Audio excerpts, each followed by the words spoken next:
how to process grief in a way that makes us a stronger person. First thing is to follow this process of accepting pain, because whether it's physical pain or emotional pain, it's still pain. And sometimes you don't want to look at it, but you have to. Like, you have to just stop and be in pain.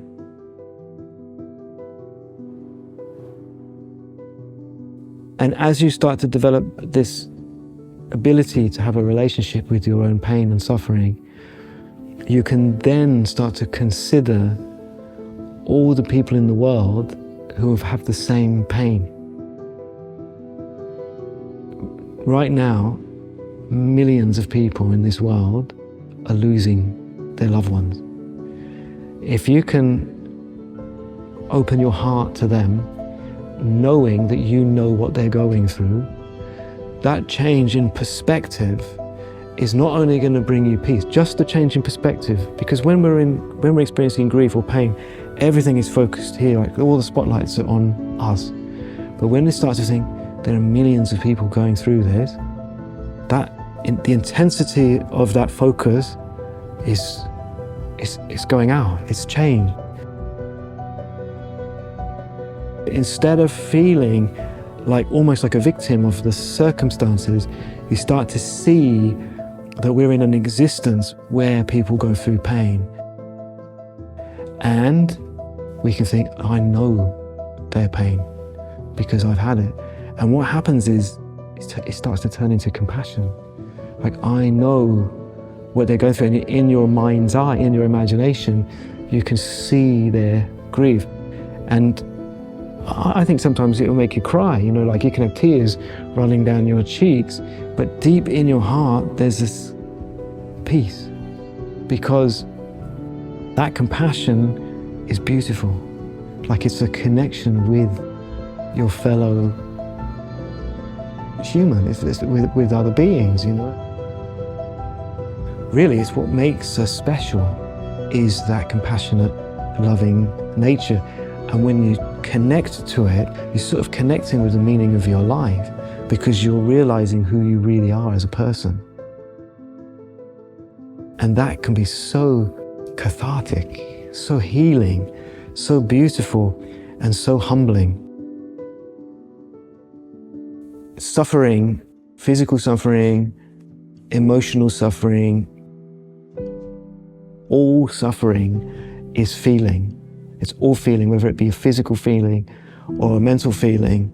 It's your relationship with those feelings is kind of, in a way, everything. In the end, it's how you're responding to pain that is everything.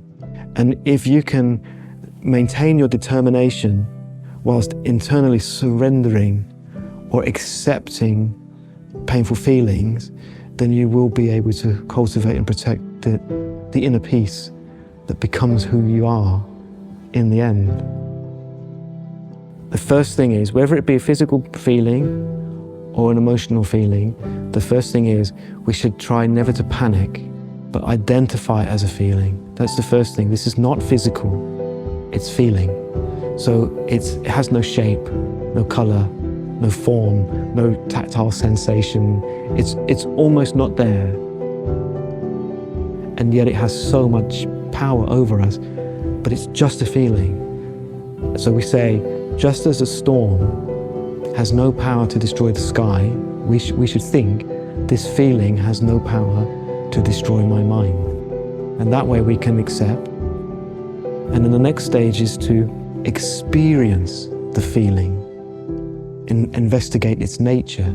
So we accept first, which means to welcome wholeheartedly this feeling or whatever's arising, having given up the idea that things should be anything other than the way they are. I welcome wholeheartedly whatever arises, having given up the idea that things should be anything other than the way they are. Then experience the feelings, which means effectively to just feel them without resisting, without going into any conflict with them. Just feel them And you start to realize that feelings are like waves in the mind. And you just want to just be with them. You want to be in the misery. You want to be in the pain.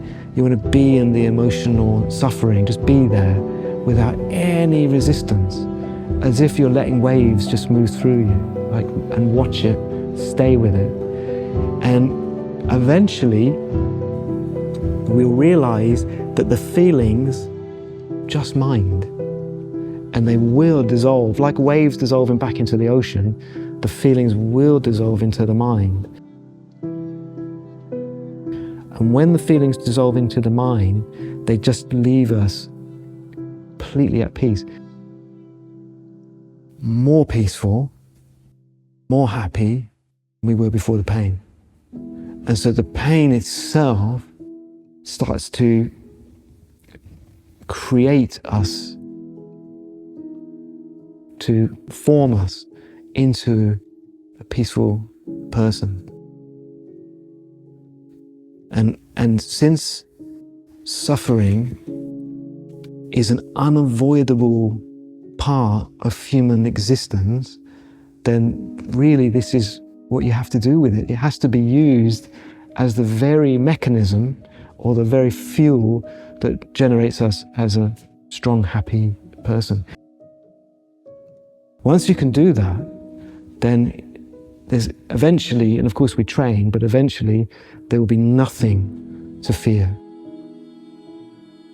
Because anything that we experience can be used and transformed into that path to happiness, or that feeling of being at home, feeling of refuge that we cultivate within us. Whatever we do in life, we still have to ensure to protect our own inner peace. I feel that has to come first, regardless of which walk of life you're in, because if we're not maintaining a peaceful mind, I'd like to call it refuge, inner refuge, even a sense of being at home within ourselves. Because if you can establish that, then you can establish that in any situation.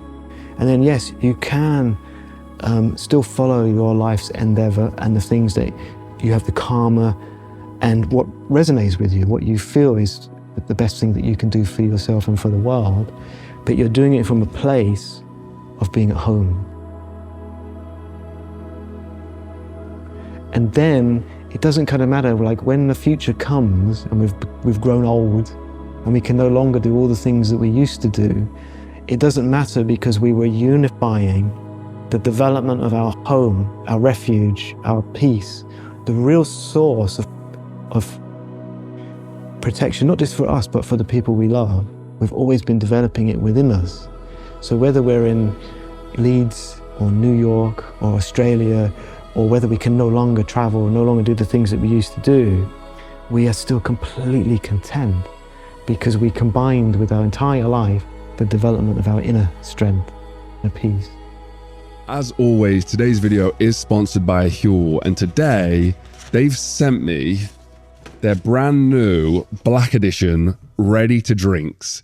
Black Edition Huel is a higher protein content version of their drinks, and they're absolutely amazing. I drink the powdered Black Edition all the time, and I also drink their ready to drinks. So the fact they've combined these two into one is absolutely unbelievable. It has 35 grams of protein, 26 vitamins and minerals. And if I know Huel, it's going to taste great. That's delicious. I'm going to do two. Screw it. Neve's jealous right now behind the camera.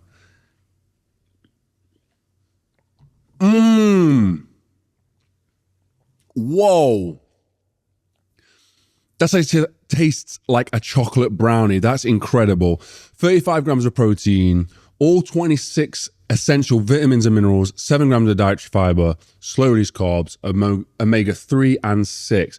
Honestly, this stuff is incredible. But the reason that Huel Black Edition Ready to Drink is so good, if you're training, if you're busy, if you're on the go, this has everything that the standard Huel has, but more protein, has a higher protein content. And for me, when I'm trying to build muscle out here, especially as a plant-based athlete, this stuff is my go-to.